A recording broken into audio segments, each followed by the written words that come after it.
Like Nick said, my name's Kevin. I'll be talking to you guys today about ADHD being a strength and how you guys can kind of embrace that and make it a superpower.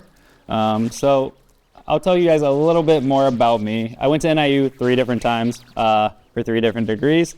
So I went there from 2013 to 2022, got a degree in psychology, then got my master's in sports psychology, and then a master's in counseling. Since then, I've become a licensed professional counselor and certified mental performance consultant. Essentially what that means is, 1, I provide therapy, and 2, I provide mental performance for athletes, musicians, high performers, kind of you name it, I work with them, which is really cool. So I get to do that all the time. And then some of the other things I specialize in is perfectionism, masculinity, ADHD, sports performance, and mental health.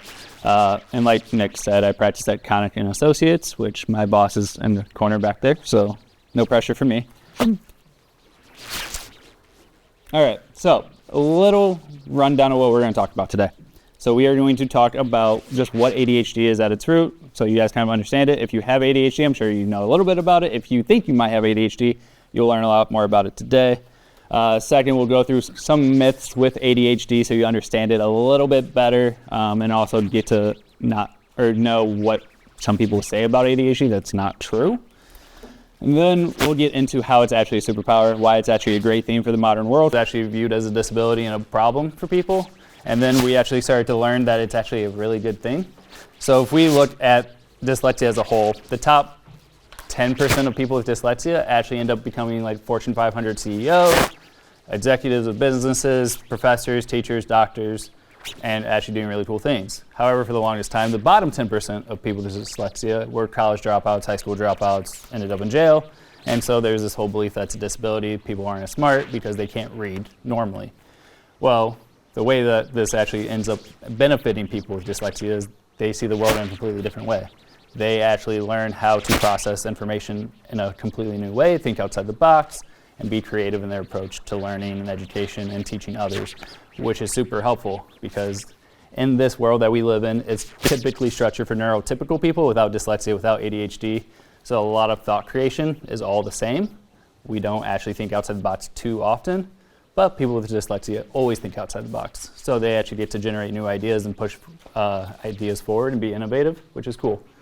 They also tend to display higher levels of resiliency. I mean, if you go through all of school and are told you're not good at something, but then you keep proving people wrong, you tend to be better later on in life, which same thing applies with ADHD.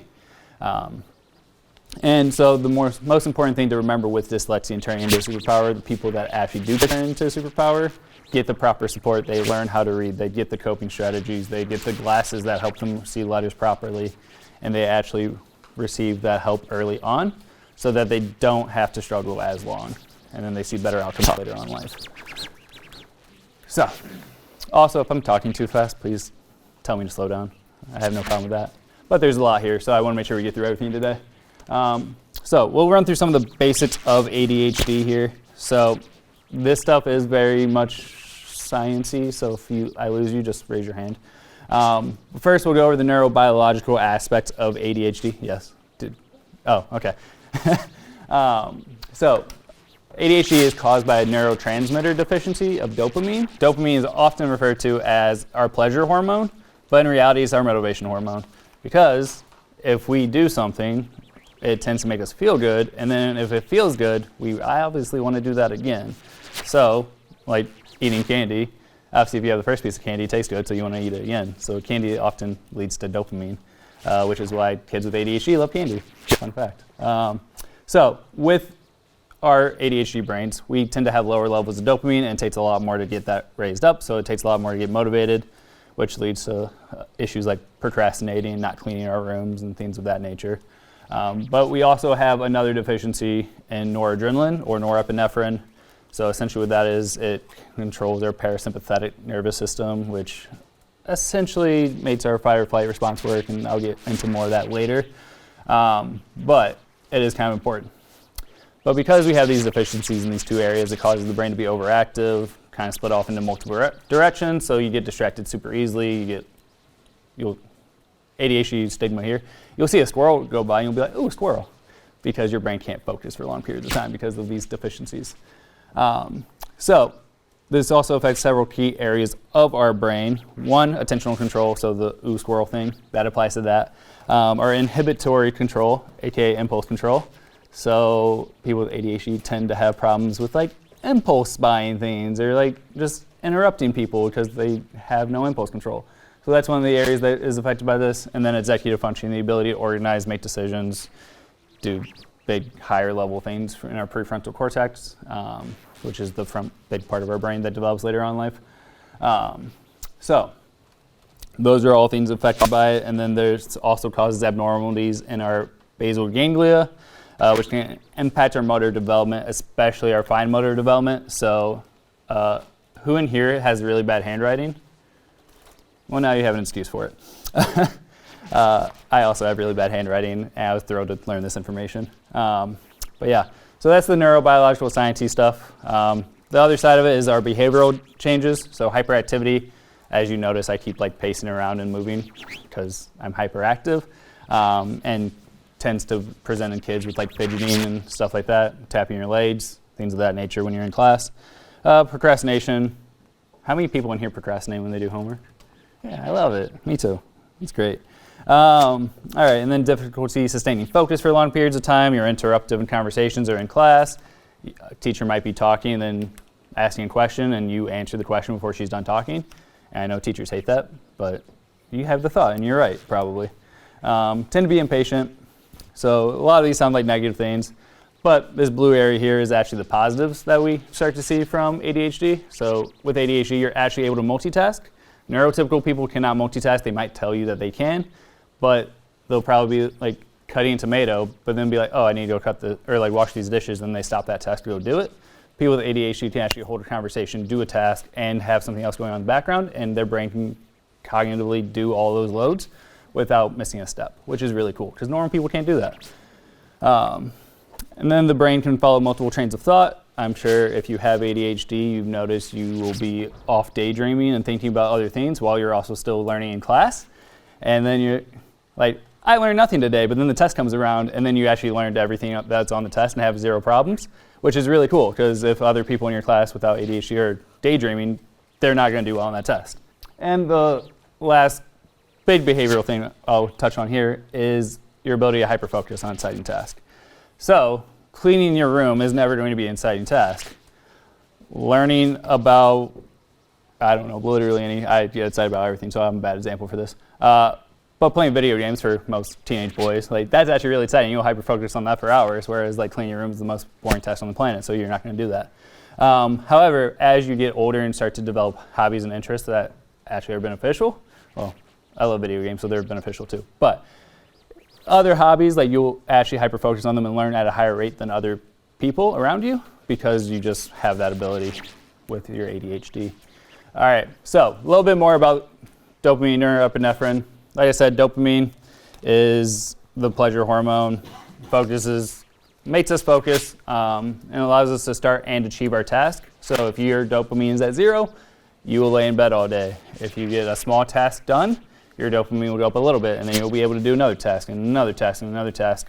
So one of the ways I work with people with ADHD is to actually teach them how to stack their task from easiest to largest and help them be productive throughout their day by just hacking their dopamine essentially. And then our norepinephrine system, so that's in charge of our fight or flight response. It triggers attentional focusing, elevated levels of arousal and alertness, and then it also improves our memory. So here's a fun story that I love because I'm a nerd. So back in the mid 1400s, there was a town in Germany that would have town halls and stuff, and like everyone in the city would be there, but only like 1 or 2 people in the town could actually read and write, which is kind of a problem if you need to remember what's happening in the city. So after every town hall, they would actually have everyone jump in a freezing cold river, and then that would trigger a norepinephrine dump in their body, and then they would actually remember whatever the meeting was about because it triggers your memory to improve. So why is this actually relevant for ADHD? Like all of you rose your hand for, you all procrastinate. When you procrastinate, your body actually increases its levels of dopamine and norepinephrine and cortisol, which is the stress hormone. But when this happens, it triggers our ability to hyperfocus. But then you're remembering all the content that you're doing during that time. So then that tends to be why people with ADHD procrastinate, because you're actually learning better and faster. over a short period of time versus your peers who have to like study for 2 weeks at a time. So it's kind of a neat thing. So breaking down ADHD, we kind of have to understand still how it works more than just the hormones that are going on in our body. So approximately 75% of offspring of a parent with ADHD will inherit it. This is kind of important. How many of you guys are taking a biology class? Do you guys know what dominant genes are? Cool, that's like good things that we want to pass on, right? And if over 75% of offspring are inheriting a gene, that's a dominant trait, right? So inherently, just by biology's sake, ADHD is a dominant trait that we want to pass on, and so therefore it is a strength in our genome. So already you're better than other people because you have ADHD. But again, dopamine, largely referred to as pleasure hormone, that is the biggest part of ADHD, so it pops up 18 times in this presentation. Low dopamine, a lot of procrastination, lack of focus. Okay. Other ways to help with that include medication and things. Downside of ADHD, that I think this is also really important for people to know. ADHD actually comes with a super high addiction rate because you are constantly chasing dopamine, and that can come in a variety of ways: gambling, drug use, online shopping, things of that nature. Video game addiction is really common in people with ADHD. So your body's constantly chasing dopamine. If it's not getting the proper amounts of it, it will go elsewhere to try to find high doses of dopamine. So it's good to learn how to do that without addictive things. People with ADHD tend to be interruptive and impatient just due to wanting to get the thoughts out of their head as quickly as possible before they lose it and are on to their next thought, which happens quite frequently. All right, so some basic statistics about ADHD. There are about 366 million people around the world diagnosed with ADHD. That is greater than the population of the US, so that's pretty wild. It's even more wild that number is probably severely low, because previously diagnosis rates for ADHD was about 8% for boys and 2 to 4% for girls. In the last 3 years, that's gotten closer to 40% of people, so that's like a 30% jump in 3 years. But yeah, and then in the US, individuals your age, it's about 7 million people, and again, that number's probably low, probably a lot higher. And then there's about 1 million misdiagnosed kids with ADHD that typically just have anxiety that gets misdiagnosed because of racing thoughts and stuff. All right, we're gonna play a game. We're gonna be Mythbusters here. First one, everyone with ADHD is rowdy and rambunctious. It's a myth, good job. Yeah, it's a myth because a lot of young boys will present as rowdy and rambunctious, but that's not always the case. I mean, for my own personal story, I didn't get diagnosed with ADHD until I was 25. And that's because I was not a rowdy or rambunctious boy. I was a teacher's pet and a nerd, so I definitely got missed there. But the big thing with this is, tends to be with females. They're never rowdy or rambunctious. They present extremely differently. But for the longest time, this was like kind of the diagnosis criteria for ADHD, was that boys were just obnoxious and roughhousing class clowns. And then that's how we have such a big difference in statistics for boys versus girls. Second myth, males are diagnosed with ADHD at a higher rate than females. Yeah, this is a fact. It's about double to triple the diagnosis rate, which that gap is narrowing slightly, but still boys are diagnosed higher. So the reason why women get diagnosed with ADHD at way less of a rate is they love to mask. So society has a lot of standards for women versus men. And so women tend to be expected to be organized or clean or all these, or like well-behaved and well-mannered. And so a lot of ADHD tendencies tend to get masked, so then they don't get diagnosed or noticed until later on in life. So adults actually get diagnosed at a higher rate, which is kind of wild. And then third one, people with ADHD aren't as intelligent as neurotypical individuals. So it's actually been shown that when people with ADHD are unmedicated, they're about 20 IQ points lower than they should be. But when they are medicated, their IQ jumps about 20 points, which is really cool, and it often puts them above their peers for education, which is really neat. So the nice thing about ADHD is that you do process information faster when you are coping with it properly. But you often get distracted in class, so then your teachers or peers think you are not as intelligent, or you will do worse on standardized testing because it's a 3-hour test that's boring and you don't want to be there, or you fall asleep during it. not speaking from experience. All right, so having ADHD is constantly being told you're doing it wrong, even though your way works just as well. Does anyone relate to this quote? Yeah, so everything you do will probably be outside the box or outside of standard school norms or social norms, but you're probably getting the same result if you're doing well. So it is always good to remind yourself that just because you do it differently doesn't mean it's wrong, it's just different. I think pretty much everyone with ADHD will relate to that one. All right, so now we'll get into how this is actually a superpower and how this benefits you guys. So procrastination, like I said earlier, we get that kind of chemical cocktail in our brain with the hormones, with dopamine, norepinephrine, and cortisol. So when that happens, we actually are able to command a flow state, which if anyone in here is an athlete, you kind of probably have heard of what flow state is before. It's kind of when time slows down, but our brain speeds up and everything's super clear. So your brain is actually working faster than it normally is, and it has no distractions or anything else. So you're actually able to think clear and work better closer to deadlines. A lot of people with ADHD that I've worked with, including myself or my peers and colleagues, we notice our quality of work is actually terrible if we work ahead of time, but if we procrastinate, our quality of work skyrockets.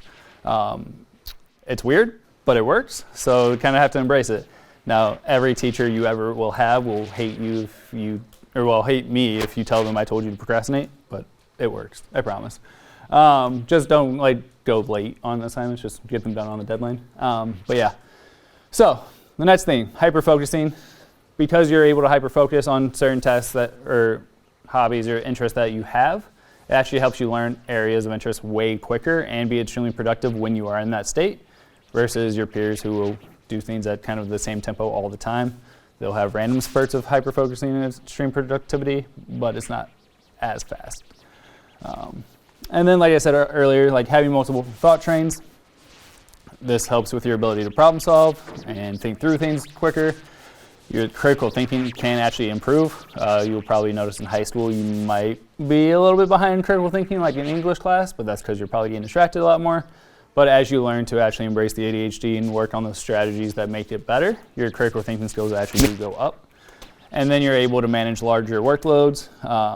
So a really cool thing is really countering the myth of people with ADHD aren't intelligent. There's actually research coming out right now that says most people that are in doctorate programs, to whether become actual medical doctors or getting their PhDs, become teachers or do whatever, they actually have a higher rate of ADHD because of the demands that are placed on them, because they have to be teaching, they have to be doing research, they have their own classes to attend, and they're always learning, and they're probably working as well, and they're able to manage all these demands in their brain.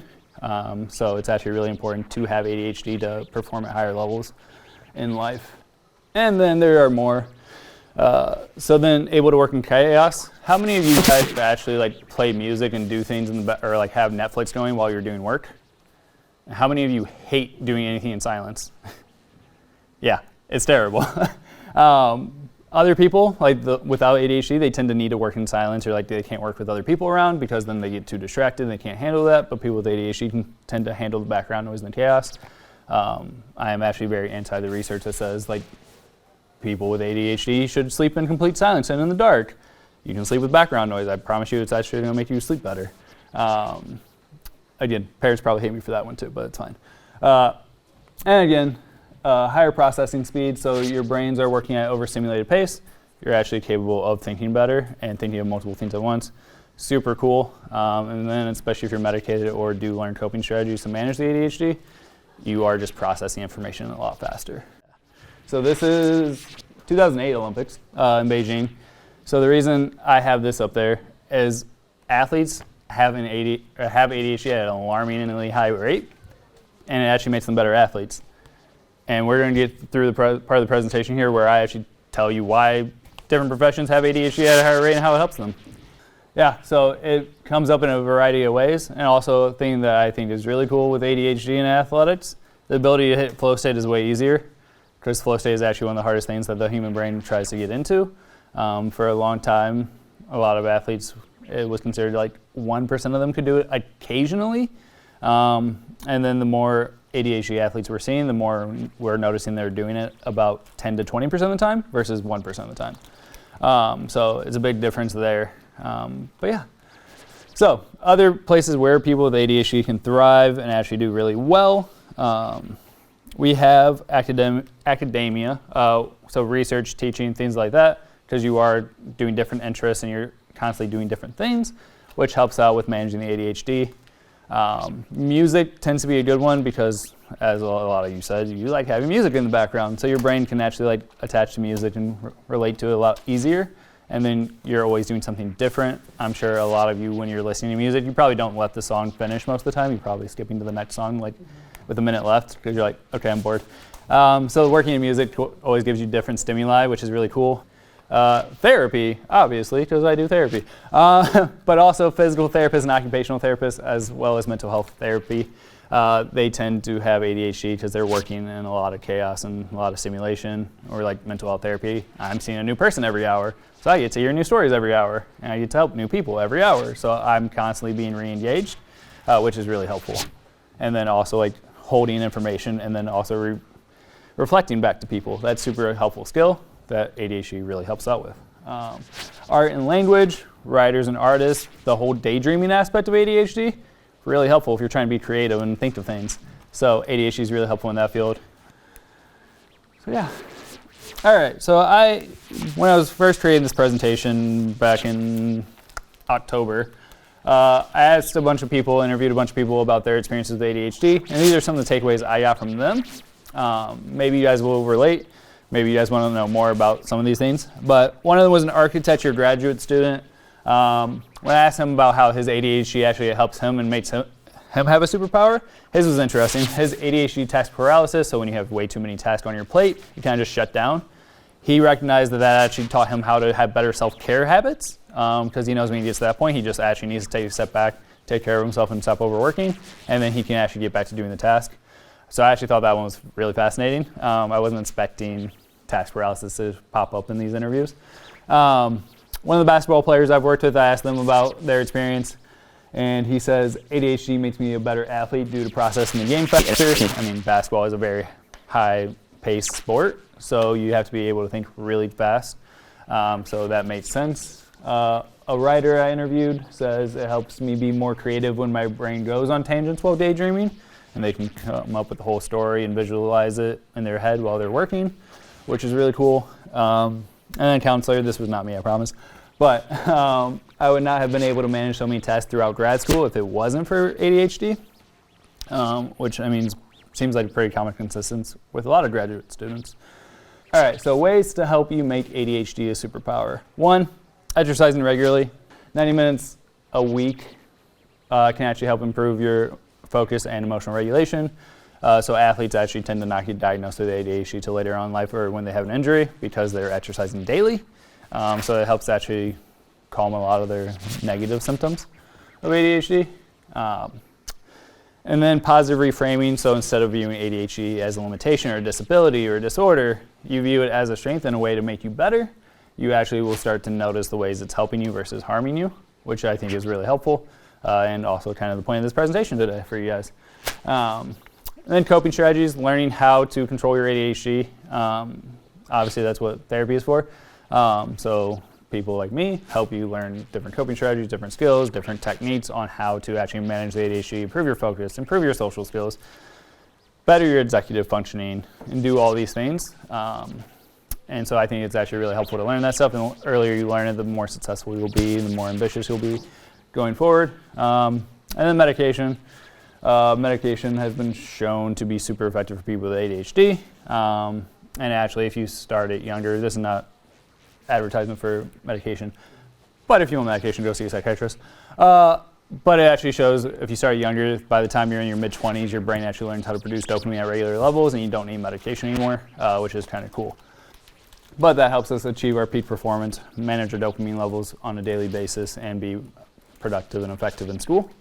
So yeah.